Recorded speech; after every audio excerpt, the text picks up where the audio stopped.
মুসলমান বাবাজিরা আমার, আব্দুল মুত্তালিব সন্তানকে শিশু মুহাম্মদকে কোলে নিয়ে কাবার প্রান্তরে যায়, আল্লাহ পাক রব্বুল আলামিনের কাবার ঘরের ভিতরে যায় লাল চাদর দিয়া মুহাম্মদুর রাসূলুল্লাহ সকলেই বলেন সাল্লাল্লাহু আলাইহি ওয়াসাল্লাম কাবার প্রান্তরের ভিতরে কাবার মধ্যে যাইয়া মুহাম্মদুর রাসূলুল্লাহ সাল্লাল্লাহু আলাইহি ওয়াসাল্লামকে শোয়ায় দিয়েছেন।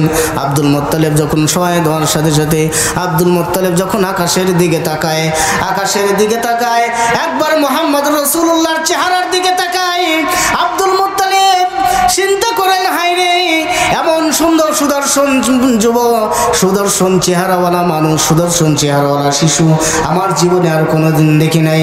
আব্দুল মুত্তালিব বলেন, আমার পৃথিবীর মানুষেরা, আমি একবার চন্দ্রের দিকে তাকাই, আবার মুহাম্মদ শিশুর দিকে তাকাই, মুহাম্মদ শিশুর দিকে একবার তাকাই, আবার চন্দ্রের দিকে তাকাই, আমি দেখলাম আকাশের যে চাঁদ আল্লাহ পাক রব্বুল আলামিন উদয়ন করেন, আকাশের চাঁদের ভিতরে কালো দাগ দেখা যায়, কিন্তু আমার মুহাম্মদুর রাসূলুল্লাহ সাল্লাল্লাহু আলাইহি ওয়াসাল্লামের চেহারার মধ্যে কালো দাগ দেখা যায় না।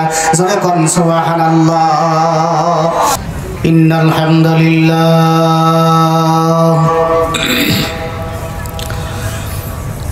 নাহমাদুহু ওয়া নুসাল্লি আলা রাসূলিহিল কারীম।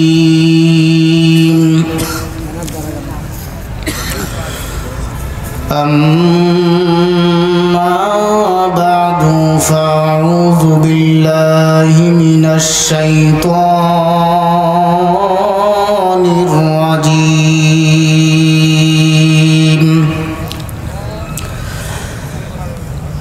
بسم الله الرحمن الرحيم.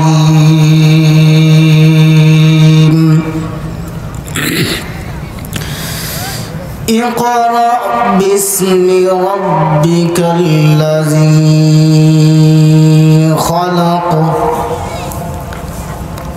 خلق الإنسان من علق. اقرأ وربك الأكرم. صدق الله مولانا العظيم وصدق رسوله النبي الكريم ونحن على ذلك لمن الشاهدين والشاكرين والحمد لله رب العالمين. وقال رسول الله صلى الله عليه وسلم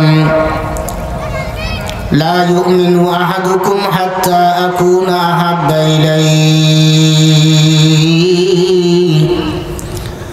من والده وولده والناس أجمعين. وقال في شان حبيبه ومحبوبه ومعشوقه مخبرا وآمرا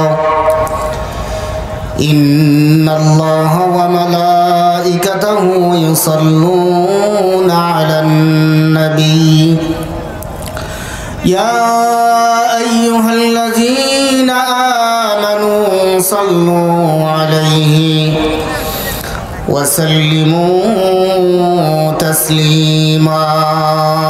সকলেই দরুদ ইব্রাহিম পড়ি। আল্লাহুম্মা সাল্লি আলা মুহাম্মাদিন ওয়া আলা আলি মুহাম্মাদ কামা সাল্লাইতা আলা ইব্রাহিম ওয়া আলা আলি ইব্রাহিম ইন্নাকা হামিদুম মাজিদ. اللهم بارك على محمد وعلى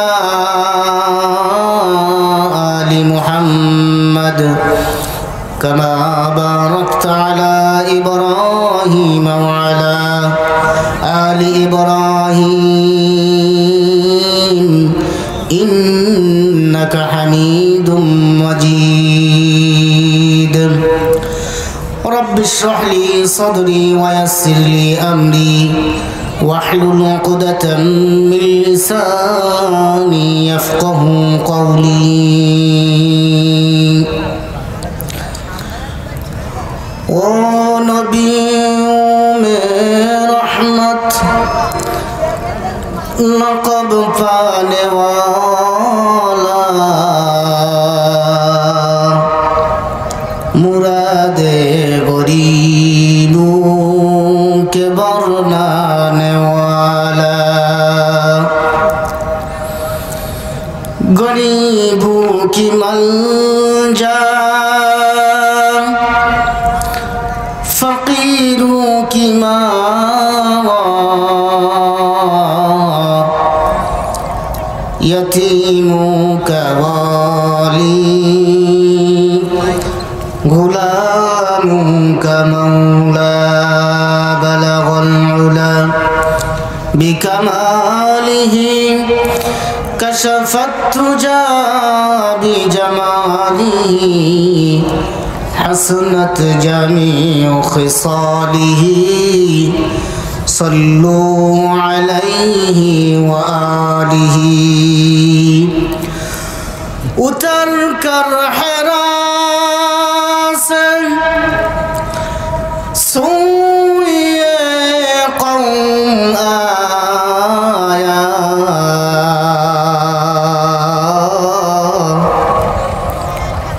और एक सद नस्खे की मियासत लाया बलगल उला बिकमालिही कशफत तुजा बिजमालिही हसनत जमीउ खिसालिही सल्लू अलैहि व आलिही अल्हम्दुलिल्लाह महान अल्लाह पाक सुब्हानाहु व तआला আমাদেরকে আজকের এই মুরারিপুর যুব সমাজ কর্তৃক আয়োজিত 2 দিন ব্যাপী সিরাতুন নবী সাল্লাল্লাহু আলাইহি ওয়াসাল্লামের মাহফিলের আজকে শেষ রজনী যে আল্লাহ পাক দয়া করে মায়া করে করম করে ইহসান করে ভালোবেসে অনেক মানুষের মধ্যে থেকে নির্বাচিত করে আল্লাহ সুবহানাহু ওয়া তাআলা আমাদেরকে বেহেশতের বাগানের মধ্যে আসার বসার তৌফিক যে আল্লাহ আমাদেরকে দান করলেন সেই আল্লাহ পাকের শুকরিয়া জ্ঞাপন করছি সকলেই পড়ছি আলহামদুলিল্লাহ আর একটু জোরে আওয়াজে পড়ুন আলহামদুলিল্লাহ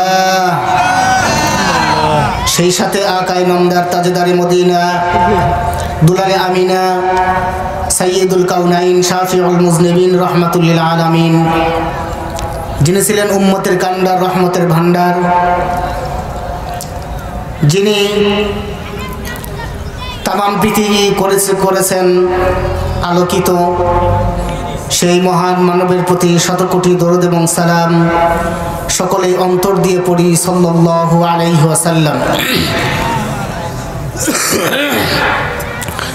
সম্মানিত ভাইরা আমার, আমরা এখানে অনেক মানুষ আছি, সকলেই যদি একটু গোলাকার হয়ে বসি তাহলে জায়গাও একটু কম লাগে, শীতও একটু কম লাগে, নাকি বলেন? এই জন্য ইমানকে ভালোবাসা, মুসলমানের দিনকে ইসলামকে ভালোবাসার জন্য আমরা একটু সামনের দিকে এগিয়ে বসি আর কালেমার জিকির করি লা ইলাহা ইল্লাল্লাহ। আগে আসেন ভাই, আগে আসেন। লা ইলাহা ইল্লাল্লাহ। মহাব্বতে লা ইলাহা ইল্লাল্লাহ, লা ইলাহা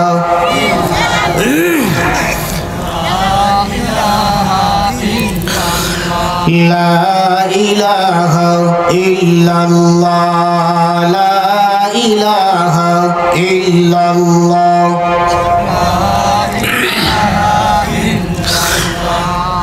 লা ইলাহা ইল্লাল্লাহ লা ইলাহা লা ইলাহা ইল্লাল্লাহ মুহাম্মাদুর রাসূলুল্লাহ। কি বলা লাগে? সাল্লাল্লাহু আলাইহি ওয়াসাল্লাম। সম্মানিত উপস্থিতি, পৃথিবীতে কোনো মানুষ আল্লাহ পাক রব্বুল আলামিন এই জমিনে পাঠান নাই যে কোনো মানুষের নাম নিলে পারে সাল্লাল্লাহু আলাইহি ওয়াসাল্লাম বলা লাগে। আছে কি এমন ব্যক্তি? আর একটু জোরে বলেন, আছে কি? নাই। এমন একজন মানুষ, এমন একজন নবী, এমন একজন পয়গম্বর, এমন একজন রসুল আমরা পেয়েছিলাম যে চক্ষু দিয়ে আমরা নবীকে দেখি নাই। আম্মাজান আয়েশা সিদ্দিকা রাদিয়াল্লাহু তাআলা আনহা বলেন, যদি এই চর্মচক্ষু দিয়া যদি তোমরা রসুলকে দেখতা তাহলে তোমাদের এই চক্ষু জাহান্নামের আগুন হারাম হয়ে যেত। সুবহানাল্লাহ। নবীর মর্যাদা, নবীর সম্মান, আল্লাহ পাকের সম্মানের নিচেই হচ্ছেন আমাদের নবী মুহাম্মদুর রাসূলুল্লাহ সাল্লাল্লাহু আলাইহি ওয়াসাল্লামের সম্মান। সম্মানিত উপস্থিতি, আমি আপনাদের সম্মুখে কোরআনুল কারীম থেকে ছোট্ট একখানা আয়াতে তিনখানা আয়াতে কারিমে আমি আপনাদের সম্মুখে তেলাওয়াত করেছি। রাসূলের পাক জবান থেকে ছোট্ট একখানা হাদিসে মোবারকা আপনাদের সম্মুখে পাঠ করেছি। তেলাওয়াতকৃত আয়াত এবং হাদিসের প্রেক্ষাপটে অল্প কিছু সময় আপনাদের সম্পর্কে আলোকপাত করব। ওমা তাওফিক ইল্লা বিল্লাহ। আপনারা দোয়া করেন আল্লাহ পাক রব্বুল আলামিন আমার এই মেমোরির ভিতরে আল্লাহ যেন সহি শুদ্ধ কিছু কথা, আমলিয়াতের জন্য কিছু কথা আমার এই ব্রেনের ভিতরে, আমার এই মেমোরির ভিতরে ঢুকায় দেন। জোরে বলেন আল্লাহুম্মা আমিন। সম্মানিত ভাইরা আমার, এই পৃথিবীতে যত মানুষ আসবে, যত মানুষ চলে যাবে, কোনো মানুষ আমার নবীর মতো হতে পারবে না। সুবহানাল্লাহ বলেন। কোনো মানুষ আমার নবীর মতো হতে পারবে না। আল্লাহ পাক রব্বুল আলামিন কালামুল্লাহ শরীফের ভিতরে, কোরআন শরীফের মধ্যে সুন্দর করে বর্ণনা করে দিয়েছেন। পৃথিবীর মানুষ তোমরা জেনে নাও, আমি আদম আলাইহিস সালাতু ওয়াস সালামকে সুন্দর করে জান্নাতের মধ্যে বানায়া রেখে দিলাম। জান্নাতের ভিতরে স্বয়ং আমার নিজের হাত দিয়ে বানাইছি, কিন্তু আমি যখন আদম আলাইহিস সালাতু ওয়াস সালামকে জান্নাতের মধ্যে বানালাম, জান্নাতের মধ্যে বানাইয়া আদম আলাইহিস সালাতু ওয়াস সালামকে জান্নাতের মধ্যে শোয়া দিলাম। শোয়া দেওয়ার পরে এরপরে আদম আলাইহিস সালাতু ওয়াস সালাম নড়াচড়া করতে পারে না, কথা বলতে পারে না। আমি আল্লাহ পাক রব্বুল আলামিন তার নড়াচড়া করার জন্য শক্তি দিয়ে দিলাম, কথা বলার জন্য আমি আল্লাহ পাক রব্বুল আলামিন শক্তি দিয়ে দিলাম। কথা বলার মালিক কে? জোরে বলেন। কথা বলার মালিক কে? জোরে বলেন। আল্লাহ পাক রব্বুল আলামিন আমাদের কথা বলার যোগ্যতা দিয়েছেন, কথা বলার পাওয়ার দিয়েছেন। আল্লাহ পাক রব্বুল আলামিন সমস্ত পৃথিবীর মানুষদেরকে ঘোষণা করে দিলেন, পৃথিবীর মানুষেরা তোমরা শুনে রাখো, আদম আলাইহিস সালাতু ওয়াস সালামকে যখন আমি জান্নাতের মধ্যে বানায়া শোয়া রাখলাম, আদম নড়াচড়া করতে পারে না, কথা বলতে পারে না। কেন কথা বলতে পারে না, নড়াচড়া করতে পারে না? তার ভিতরে কোনো শক্তি আমি দেই নাই, কথা বলার যোগ্যতা আমি আল্লাহ পাক রব্বুল আলামিন দেই নাই। মুসলমান বাবাজিরা আমার, আল্লাহ পাক রব্বুল আলামিন পৃথিবীর মানুষদেরকে ঘোষণা করে দিলেন, বান্দা তুমি কথা বলতে পারো, তুমি নড়াচড়া করতে পারো, তোমার দুইটা পা ভালো আছে, তোমার দুইটা হাত ভালো আছে, তুমি মসজিদে সুন্দর করে হেঁটে যেতে পারো, গিয়ে 2 রাকাত নামাজ পড়ে আল্লাহ পাক রব্বুল আলামিনের কুদরতি পায়ে সেজদা দিয়া যখন সুবহান রাব্বিয়াল আলা বলো, আমি আল্লাহ পাক রব্বুল আলামিন তোমাকে যে দুনিয়াতে পাঠাইছি, যত কষ্ট আমার হয়েছে সমস্ত কষ্ট নিমেষেই আমার দূর হয়ে যায়। সুবহানাল্লাহ। মুসলমান বাবাজিরা আমার, পিতা আদম আলাইহিস সালাতু ওয়াস সালামকে জান্নাতের মধ্যে শোয়া দিলেন। আদম আলাইহিস সালাম নড়াচড়া করতে পারে না, কথা বলতে পারে না। কেমন রব্বুল আলামিন আদম আলাইহিস সালাতু ওয়াস সালামকে ওই শক্তি দেন নাই, কথা বলার শক্তি আদম আলাইহিস সালামকে দেন নাই। আল্লাহ পাক রব্বুল আলামিন জিবরাইল আলাইহিস সালাতু ওয়াস সালামের মাধ্যমে বললেন, জিবরাইল যাও আমার বান্দা আদমকে তার ভিতরে একটা রূহ দিয়ে আসো, একটা বাতাস দিয়ে আসো। যখন বাতাস দিয়া জিবরাইল আলাইহিস সালাতু ওয়াস সালাম নিকটে আসলেন, নিকটে এসে হযরত আদম আলাইহিস সালামকে যখন তার ভিতরে রূহ প্রবেশ করাইলেন, আদম আলাইহিস সালাম এখন নড়াচড়া করতে পারেন। আল্লাহ পাক রব্বুল আলামিন আদম আলাইহিস সালাতু ওয়াস সালামকে ডাক দিয়ে বলেন, আদম তোমাকে যখন আমি বানাইলাম তোমার ভিতরে আমি কিছুই দেই নাই, তুমি নড়াচড়া করতে পারো না। আদম রে, যখন তোমার ভিতরে রূহ নামক একটা বাতাস তোমার ভিতরে দেওয়া হলো, যখন দেওয়ার সাথে সাথে তুমি আদম নড়াচড়া করতে পারো। আদম একটা আওয়াজ তোমাকে আমি করি, আদম একটা নসিহত তোমাকে আমি করি, জান্নাতের মধ্যে পর্যন্ত কোনো মানুষকে আমি প্রবেশ করাই নাই। আদম রে, তোমাকে এত সুন্দর করে আমি আল্লাহ পাক রব্বুল আলামিন তোমাকে আমি সুন্দর করে বানাইছি। আদম যদি তুমি আমার হুকুম পালন করতে পারো, আল্লাহ পাক রব্বুল আলামিন তোমাকে জান্নাতের মধ্যে বাসস্থান দিয়ে দেবেন, জান্নাতের মধ্যেই তোমাকে থাকতে হবে। আদম আলাইহিস সালাতু ওয়াস সালাম নড়াচড়া করতে পারে, কথা বলতে পারে না। আল্লাহ পাক রব্বুল আলামিন এমন সময় হযরত আদম আলাইহিস সালাতু ওয়াস সালামকে কথা বলার শক্তি দিয়ে দিলেন। আল্লাহ পাক রব্বুল আলামিন যখন কথা বলার শক্তি দিয়ে দিলেন, আদম আলাইহিস সালাতু ওয়াস সালাম মহান প্রভু আল্লাহ পাক রব্বুল আলামিনকে ডাক দিয়ে বলেন, আমার স্রষ্টা, আমার ইলাহ আল্লাহ, তোমার প্রশংসা আমি জ্ঞাপন করি। রব্বুল আলামিন, আপনি আমাকে সৃষ্টি করেছেন নিজের হাতের দ্বারা। আল্লাহ, তুমি আমার জন্য এত কষ্ট ক্লেশ করেছো। মাবুদ, জান্নাতের মধ্যে আমি থাকতে চাই। আমার সন্তানরা যখন জান্নাতের মধ্যে আসবে, আল্লাহ পাক রব্বুল আলামিন যারা দুনিয়ার ভিতরে জান্নাতের বয়ান শুনেছে, জাহান্নামের বয়ান শুনেছে, আল্লাহ আমার সন্তানেরা যখন জান্নাতের মধ্যে আসবে, আমি আল্লাহ পাক, আমি পয়গম্বর আদম, আল্লাহ তোমার কাছে একটা জিনিস চাই, আমাকে তুমি জান্নাত থেকে বের করে দিও না। জোরে কোন সুবহানাল্লাহ। আল্লাহ পাক রব্বুল আলামিন বলেন, আদম জান্নাত থেকে তোমাকে বের করা হবে না, কিন্তু তোমাকে একটা নসিহত আমি করে দিই। যদি নসিহত অনুযায়ী তুমি থাকতে পারো, তাহলে চিরকাল জান্নাতের মধ্যে থাকতে পারবে। মুসলমান বাবাজিরা আমার, আদম আলাইহিস সালাতু ওয়াস সালাম যে নসিহত আল্লাহ পাক রব্বুল আলামিন আদমকে করছিলেন, কিন্তু আদম আলাইহিস সালাতু ওয়াস সালাম উনি পালন করতে পারেন নাই। একটা ভুলের কারণে আদম আলাইহিস সালাতু ওয়াস সালাম দুনিয়াতে আসলেন। দুনিয়াতে এসে আল্লাহ পাক রব্বুল আলামিন আদমকে বংশ বিস্তারের অনুমতি দিয়ে দিলেন। জোরে কোন সুবহানাল্লাহ। সেই আদমের সন্তান আমরা শুধু আদমের সন্তান নই, আমরা আখির জামানের উম্মত। আমরা আখির জামানের উম্মত, এমন উম্মত যে উম্মত জান্নাতে না যাওয়া পর্যন্ত কোনো নবীর উম্মত জান্নাতে যেতে পারবে না।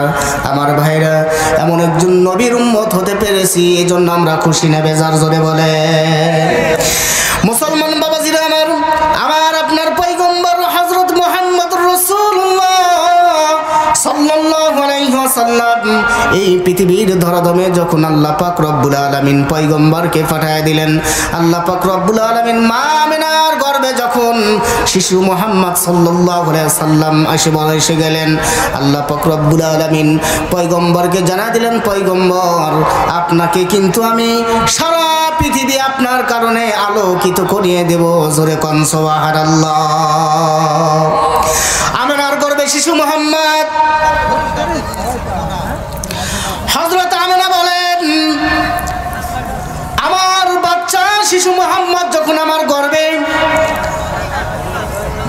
বর্তমান সময়ের মহিলারা সন্তান গর্ভে আসলে একটু টের পায়, নড়াচড়া করলে টের পায়, এক সাইডে লাথি দিলে টের পায়, আর এক সাইডে লাথি দিলে টের পায়, এরপরে পেটের ভিতরে নড়াচড়া করলে টের পায়। হযরত আমিনা হাদিসের ভিতরে বর্ণনা করেন, মানুষ মা বোনের পেটের ভিতরে যখন সন্তান, গর্ভের ভিতরে যখন সন্তান হয়, মা আমিনা বলেন, মা যখন এত কষ্ট সহ্য করে, এত যন্ত্রণা সহ্য করে, শিশু মুহাম্মদ আমার গর্ভে থাকা অবস্থায় এত কষ্ট আমার জিন্দেগিতে হয় নাই। মুসলমান বাবাজিরা আমার, হযরত আমিনা বলেন, শিশু মুহাম্মদ আমার গর্ভে আমি প্রেগনেন্ট সন্তান আছে না নাই এটাও আমি কোনোদিন বুঝতাম না। জোরে কোন সুবহানাল্লাহ। সন্তান আমার গর্ভে আছে না নাই এটা কখনো আমি বুঝতাম না। আমি কখনো কোনো চিন্তাই করি নাই, পেরেশানি হই নাই, আমার কোনো কষ্ট হয় নাই। এক পর্যায়ে আল্লাহ পাক রব্বুল আলামিন আমেনাকে বলে দিলেন, আমেনা তোমার গর্ভে যে সন্তান আছে এই সন্তান কোনো সাধারণ সন্তান নয়। তোমার গর্ভে যে শিশুটা আছে এই শিশুটা কোনো সাধারণ শিশু নয়। এই শিশুটা জাহিলিয়াতকে দূর করবে, এই শিশুটা অন্ধকারাচ্ছন্ন পৃথিবী আলোকময় করে দিবে। আমেনা তুমি যেই সন্তান তুমি যখন ভূমিষ্ঠ করবা, জমিনে পদার্পণ করবে, তোমার সন্তানের নাম কিন্তু রাখবা মুহাম্মদ। জোরে করেন সুবহানাল্লাহ। আমেনা অন্য কোন নাম রাখলে কিন্তু হবে না, তোমার সন্তানের নাম রাখবা মুহাম্মদ। আল্লাহ পাক রব্বুল আলামিন ইলহামের মাধ্যমে আমেনাকে জানায় দিলেন, আমেনা সন্তানের নাম রাখবা মুহাম্মদ। মুসলমান বাবাজিরা আমার 1 মাস 2 মাস 3 মাস 5 মাস 10 মাস 10 দিন পার হবার পর নির্দিষ্ট সময়ে আমাদের মা আমেনা রাদিয়াল্লাহু তাআলা আনহা সন্তান ভূমিষ্ঠ করলেন। মুহাম্মদুর রাসূলুল্লাহ দুনিয়াতে আগমন করলেন। হযরত আমেনা বলেন, আমি দেখলাম পূর্ব থেকে পশ্চিম পর্যন্ত, পশ্চিম থেকে উত্তর পর্যন্ত, উত্তর থেকে দক্ষিণ পর্যন্ত আমি দেখলাম আমার শিশু মুহাম্মদ যখন আমার গর্ভের থেকে জমিনে পদার্পণ করলো, জমিনে চলে আসলো, আমি দেখলাম তাম পৃথিবী কেমন যেন নিস্তব্ধ হয়ে আছে, কেমন যেন হাওয়া, শীতল হাওয়া বইতেছে মরুভূমির প্রান্তরে। আমি আমেনা কি এমন নিদর্শন জীবনে আর কোনোদিন দেখি নাই। এমন শীতল ছায়া, এমন শীতল আবহাওয়া আমার জীবনে আর কোনো সময় হয় নাই। এদিকে সন্তান ভূমিষ্ঠ হয়েছে, শিশু মুহাম্মদ জমিনে চলে এসেছে। আমেনা ডাকতে বলেন, কই আমার সাথীরা, কই চলে আসো। আমার শ্বশুর আব্দুল মুত্তালিবকে তোমরা একটু খবর দাও। খবর দেওয়া হলো। আব্দুল মুত্তালিব চলে আসলেন, এসে বলতেছেন, আমেনা তুমি নাকি সন্তান ভূমিষ্ঠ করছো বলে, হ্যাঁ আব্বা। এই যে নেন আপনার নাতিকে, আপনি কোলে নেন। হযরত আব্দুল মুত্তালিব বলেন, যখন আমার নাতনিকে আমি কোলে নিলাম আমার অন্তরটা, আমার বুকটা এত শান্তিতে ভরে গেল। কেননা শান্তিতে ভরে গেল, কেমন করে শান্তিতে ভরে গেল? কারণ শিশু মুহাম্মদ তার জন্মদাতা পায় নাই, এতিম অবস্থায় দুনিয়াতে আসছেন। জোরে কোন সুবহানাল্লাহ। কারণ আমি আব্দুল মুত্তালিব, আমার লালন পালন করা লাগবে শিশু মুহাম্মদকে আমার উপর অর্পণ করা হয়েছে।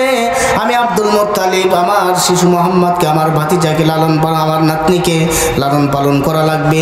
মুসলমান বাবাজিরা আমার, আব্দুল মুত্তালিব সন্তানকে শিশু মুহাম্মদকে কোলে নিয়ে কাবার প্রান্তরে যায়, আল্লাহ পাক রব্বুল আলামিনের কাবার ঘরের ভিতরে যায় লাল চাদর দিয়া মুহাম্মদুর রাসূলুল্লাহ, সকলেই বলেন সাল্লাল্লাহু আলাইহি ওয়াসাল্লাম, কাবার প্রান্তরের ভিতরে কাবার মধ্যে যাইয়া মুহাম্মদুর রাসূলুল্লাহ সাল্লাল্লাহু আলাইহি ওয়াসাল্লামকে শোয়ায় দিয়েছেন।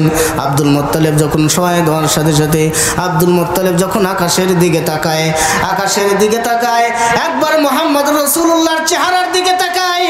আব্দুল মুত্তালিব চিন্তা করেন, হায়রে এমন সুন্দর সুদর্শন যুবক, সুদর্শন চেহারাওয়ালা মানুষ, সুদর্শন চেহারাওয়ালা শিশু আমার জীবনে আর কোনোদিন দেখি নাই। আব্দুল মুত্তালিব বলেন, আমার পৃথিবীর মানুষেরা, আমি একবার চন্দ্রের দিকে তাকাই, আবার মুহাম্মদ শিশুর দিকে তাকাই, মুহাম্মদ শিশুর দিকে একবার তাকাই, আবার চন্দ্রের দিকে তাকাই। আমি দেখলাম আকাশের যে চাঁদ আল্লাহ পাক রব্বুল আলামিন উদয়ন করেন, আকাশের চাঁদের ভিতরে কালো দাগ দেখা যায়, কিন্তু আমার মুহাম্মদুর রাসূলুল্লাহ সাল্লাল্লাহু আলাইহি ওয়াসাল্লামের চেহারার মধ্যে কালো দাগ দেখা যায় না। জোরে কোন সুবহানাল্লাহ। মুহাম্মদকে একবার আমি তার দিকে তাকাই, আবার চাঁদের দিকে তাকাই, চাঁদের ভিতরে কালো দাগ দেখি, কিন্তু মুহাম্মদের চেহারার মধ্যে কালো দাগ নাই। মুসলমান বাবাজিরা আমার, এমন অবস্থায় কাটতে কাটতে এক সময় আমি নজর করে তাকায় দেখলাম, আমি যখন তাকায় দেখলাম মুহাম্মদকে যখন আমি কাবার ভিতর বাহিরে নিয়ে আসলাম, দেখলাম আসমানের চাঁদটা নিচের দিকে চলে আসে। আমি আব্দুল মুত্তালিব যখন শিশু মুহাম্মদকে ডান দিকে নেই, চাঁদে আসমানের চাঁদটা ডান দিকে চলে যায়। আবার যখন বাম দিকে নেই, বাম দিকে নেওয়ার পরে আবার চাঁদ যখন বাম দিকে চলে যায়, আমি আব্দুল মুত্তালিব আমার নাতিকে যখন সামনের দিকে নেই, চাঁদটা দেখি সামনের দিকে চলে যায়। আমার শিশু মুহাম্মদকে যখন কিছু বুঝতে পারলাম না। আমেনাকে জিজ্ঞাসা করলাম, আমেনা তুমি কি সন্তান ভূমিষ্ঠ করেছো? কোন সন্তানকে তুমি তোমার গর্ভে ধরেছো? এ দেখি আসমানের চাঁদের সাথে খেলাধুলা করে, জোরে কোন সুবহানাল্লাহ। আব্দুল মুত্তালিব বলেন, আমেনা কি সন্তান তুমি ভূমিষ্ঠ করেছো? এই সন্তান তো দেখি আসমানের চাঁদের সাথে খেলা করেন। হযরত আমেনা বলেন, আব্বাজান এই সন্তান যখন আমার গর্ভে আসে, আমি আমার সন্তান যখন গর্ভে আসে, আমি অনেক নিয়ামত আল্লাহ পাক রব্বুল আলামিন আমাকে দিয়েছেন। মুসলমান বাবাজিরা আমার, যেই পয়গম্বর দুনিয়াতে আসার কারণে तमाम পৃথিবী অন্ধকারাচ্ছন্ন হয়ে গেছিল, এই পয়গম্বর আসার কারণে সমস্ত পৃথিবী আলোকময় হয়ে গেছে। মুসলমান বাবাজিরা আমার, আব্দুল মুত্তালিব পয়গম্বর শিশু হযরত মুহাম্মদ সাল্লাল্লাহু আলাইহি ওয়াসাল্লামকে কাবার প্রান্তর থেকে বের করে নিয়ে আসলেন। নিয়ে আসার পরে 1 মাস অতিবাহিত হতে লাগলো। মক্কার ভিতরে মরুভূমির মক্কার মধ্যে দুর্ভিক্ষ দেখা দিল। আব্দুল মুত্তালিব আমেনাকে বললেন, আমেনা শিশু মুহাম্মদকে যদি বাঁচাতে চাও তাহলে আর মক্কার মধ্যে রাখা যাবে না, তাড়াতাড়ি তাকে পল্লী এলাকায় পাঠিয়ে দাও। তখনকার মক্কার মধ্যে এরকম একটা প্রথা ছিল, দুগ্ধপোষ্য শিশুরা, বনি সাদ গোত্রের মানুষেরা শহরের ভিতরে এসে শিশুদেরকে নিয়ে যায়, তারা পল্লী এলাকায় তাদের পরিবেশের মধ্যে তারা লালন পালন করতো, কথাবার্তা শিখাইতো। এরকম একটা পরিস্থিতি হয়ে গেল, দুর্ভিক্ষ হয়ে গেছে। বনু সাদ গোত্রের হালিমাতুস সাদিয়া সেই সময় মক্কার মধ্যে অবতরণ করলেন। হালিমাতুস সাদিয়ার একটা গাধা ছিল, উটরি, খুবই দুর্বল গাধা, যেটা দৌড়াতে পারে না, এদিকে ওদিকে হেলান দিয়ে হাঁটাচলা করে, এত দুর্বল গাধা। হালিমাতুস সাদিয়া কাফেলাদের সঙ্গে নিয়ে মক্কার অভিমুখে রওনা দিলেন। মক্কার অভিমুখে রওনা দেওয়ার সাথে সাথে কাফেলার অন্য সাথীরা হালিমাতুস সাদিয়ার আগেই চলে গেছে মক্কার মধ্যে যায়। মক্কা নগরীর যে সমস্ত শিশুদেরকে পয়লে পরে বড় উপঢৌকন পাওয়া যায়, বড় পুরস্কৃত হওয়া যায়, সমস্ত কাফেলারা সব শিশুদেরকে নিয়ে চলে গেছে। কিন্তু একটা শিশু মক্কার মধ্যে পড়ে আছে, যেই শিশুটার বাবা নাই। শিশু মুহাম্মদ সাল্লাল্লাহু আলাইহি সাল্লাম তার বাবাকে দেখে নাই, এই শিশুটা জমিনের মধ্যে পড়ে আছে। হযরত হালিমা সাদিয়া বলেন, আমি গেলাম শিশুটার কাছে গিয়ে দাঁড়ালাম, আমার স্বামী আমার পাশে দাঁড়ানো। স্বামীকে বললাম, স্বামী আমরা তো আস্তে আস্তে পিছনে ফিরে চলে আসছি, আমাদের আসতে তো দেরি হয়ে গেছে, কোনো শিশু তো পেলাম না, সব শিশু তো আমাদের কাফেলারা নিয়ে গেছে। এমন একটা শিশু দেখলাম, এই শিশুর বাবা নাই, এই শিশুকে যদি আমরা নিয়ে যাই তাহলে বড় কোনো উপঢৌকন পাবো না, পুরস্কার পাবো না। স্বামী বললেন, হালিমা খালি হাতে যাওয়ার চেয়ে শিশুকে নিয়ে চলো, যা হবার হবে। হালিমাতুস সাদিয়া বলেন, আমি শিশু মুহাম্মদকে কোলে তুলে নিলাম। কোলে তোলার সাথে সাথে আমি দেখলাম, কিরে এমন শান্তি আমার জীবনে আর কোনোদিন হয় নাই। জোরে কোন সুবহানাল্লাহ, আর একটু জোরে বলেন সুবহানাল্লাহ। হালিমাতুস সাদিয়া বলেন, হায় রে, যখন আমি শিশু মুহাম্মদকে কোলে নিলাম, এরকম শান্তি, এরকম শীতল আমার বুক, আমার আব্দুল্লাহ, আমি নিজে যে গর্ভ সন্তান ধারণ করেছি, যে সন্তান আমি জন্ম দিয়েছি, এই সন্তানকে কোলে নিছি, এই সন্তানকে দুগ্ধপোষ্য করেছি, স্তনের দুধ খাইয়েছি, এই সন্তান কোলে নিয়েছি আমি, এত শান্তি এত শীতল আমার বুকের মধ্যে লাগে নাই। কিন্তু শিশু মুহাম্মদকে আমি যখন কোলে নিলাম, তামাম পৃথিবীর শান্তি যেন আমার বুকের মধ্যে দিয়ে দিয়েছেন। জোরে কোন সুবহানাল্লাহ। এ মুসলমান, আর একটু জোরে বলেন সুবহানাল্লাহ। মা যখন সন্তানকে ভূমিষ্ঠ করেন, সন্তান যখন দুনিয়াতে চলে আসেন, একজন মাই জানে তার কত কষ্ট হয়েছে। পয়গম্বরে আরবি সাল্লাল্লাহু আলাইহি সাল্লাম হাদিসের ভিতরে বলেন, মা যখন সন্তান ভূমিষ্ঠ করেন, মা মৃত্যুর সাথে পাঞ্জা লড়ে। জোরে কোন ঠিক না বেঠিক? আমরা বুঝি নাই, আমরা মায়ের গর্ভে থেকে আসছি, মায়ের গর্ভে থেকে যখন পড়লাম, মা বালতিকে রক্ত জমিনের বুকে ছড়িয়ে দিয়েছেন। মুসলমান বাবা ছিলেন আমার। সেই আমেনা বলেন, আমার সন্তান একটা ছিল, সেই সন্তানকে আমি জন্ম দিয়েছি, এত শান্তি আমি কোনোদিন পাই নাই। যেই শান্তি আমি শিশু মোহাম্মদকে কোলে নেওয়ার সাথে সাথে প্রকাশ হয়েছে। জোরে কোন সুবহানাল্লাহ। মুসলমান বাবা ছিলেন আমার, শিশু মোহাম্মদকে যখন আমি কোলে নিলাম খুবই শান্তি, এত শান্তি আমার জীবনে আর কোনোদিন পাই নাই। হযরত আমেনাকে বললেন, আমেনা আপনার সন্তানকে আমি নিয়ে গেলাম। আমেনা বললেন, যান, নিয়ে যান, যা হবার হবে। আমি অনেক কষ্ট করে আপনার জন্য কিছু উপঢৌকন রোজগার করব, ব্যবস্থাপত্র করব। হযরত হালিমাতুস সাদিয়া আগের কাফেলার কিন্তু সব শিশুদেরকে নিয়ে কাফেলা চলে গেছে। হালিমাতুস সাদিয়া শিশু মোহাম্মদকে উটের ভিতরে চড়াইছেন। উটের ভিতরে চড়ানোর পরে হালিমাতুস সাদিয়ার যেই গাদা, যেই উট এত দুর্বল, সমস্ত কাফেলাতে তাকে পিছনে ফেলে চলে আসছিল। কাফেলা আবার শিশুদেরকে নিয়ে কাফেলারা হালিমাতুস সাদিয়ার আগেই চলে গেছে। হযরত হালিমাতুস সাদিয়া বলেন, শিশু মোহাম্মদকে যখন আমি গাদার ভিতরে উঠাইলাম, যেই গাদাটা এত দুর্বল ছিল, আমি দেখলাম যেই গাদাটা পা ফেলতো না, এত দুর্বল ছিল। শিশু মোহাম্মদকে যখন আমি গাদার ভিতরে উঠাইলাম, গাদা এত শক্তিশালী হলো যে এত জোর কদমে পা ফেলতেছিল। আমি আশ্চর্য হয়ে গেলাম। স্বামীকে বললাম, স্বামী, এই শিশুটা কিন্তু সাধারণ শিশু নাই। যখন আমি কোলে নিলাম আমার সন্তান, আমি শিশুকে যখন কোলে নিলাম, আমার দিলের ভিতরে শান্তি লাগলো। এত শান্তি আমি জীবনে আর কোনোদিন পাই নাই। শিশু মোহাম্মদকে যখন আমি গাদার ভিতরে উঠাইলাম, স্বামী আপনি জানেন এই গাদা অতি দুর্বল, পা ফেলতে পারে না, অতি দুর্বল, পড়ে যাবে ভাব। কিন্তু যখন শিশুটিকে যখন গাদার উপরে উঠাইলাম, এই গাদাটা হুষ্টপুষ্ট হয়ে গেল, শক্তিশালী হয়ে গেল। কাফেলার আগেই চলে গেছে। হালিমাতুস সাদিয়া বলেন, অনেক দূরে কাফেলা চলে গেছে। আমি পিছনে যাইতেছিলাম।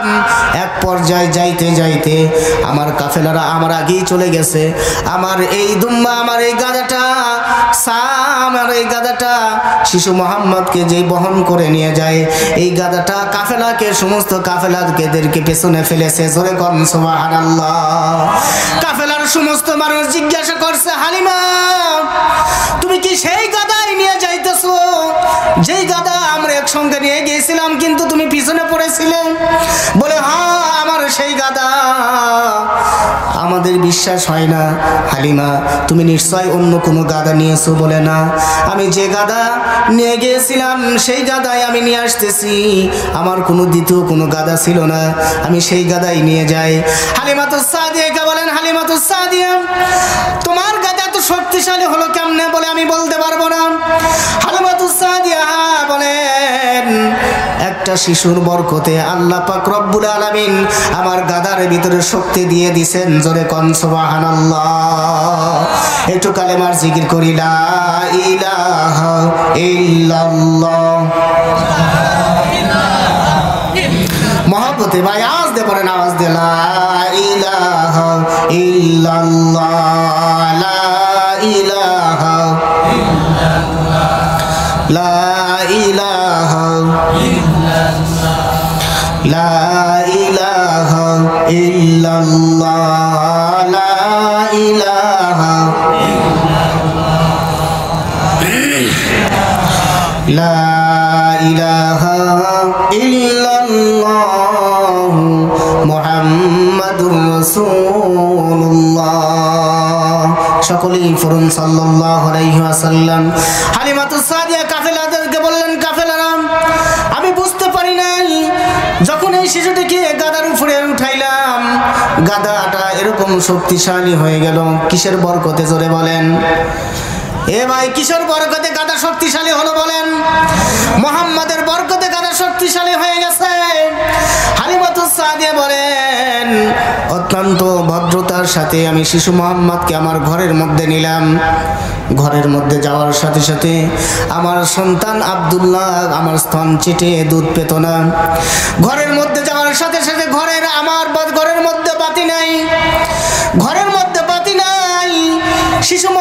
সন্তানকে যখন আমি কোলে তুলে ঘরের মধ্যে প্রবেশ করলাম, আমি দেখলাম ঘরের মধ্যে অটোমেটিক আলো জ্বলে গেছে। জোরে কোন সুবহানাল্লাহ। ঘর নূর দিয়ে ভরে গেছে।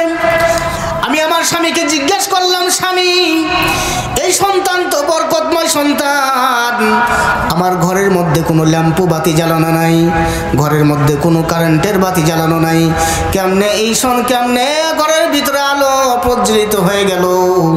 হালিমাতুস সাদিয়া বলেন, আমার সন্তান আব্দুল্লাহ আমার স্তন চেটে চেটে দুধ পেত না। ঘরের মধ্যে প্রবেশ করার সাথে সাথে দেখলাম আমার স্তন দুধে ভরপুর হয়ে গেছে। জোরে বলেন সুবহানাল্লাহ। আমার স্তন দুধে ভরপুর হয়ে গেছে। ইতিপূর্বে আমার সন্তান আব্দুল্লাহ দুধ পেত না। মুহাম্মদ সাল্লাল্লাহু আলাইহি সাল্লামকে যখন ঘরে নিয়ে আসলাম, আমার স্তন দুধে ভরপুর হয়ে গেছে। শুধু তাই নয়, আমার ছাগল পাল ছিল, এই ছাগলের মধ্যে দুধ নাই, ছাগলের স্তনের মধ্যে দুধ নাই। আমি ছাগলের স্তনের দিকে নজর করে দেখি, ছাগলের স্তনগুলো দুধে টইটুম্বর হয়ে গেছে। জোরে কোন সুবহানাল্লাহ।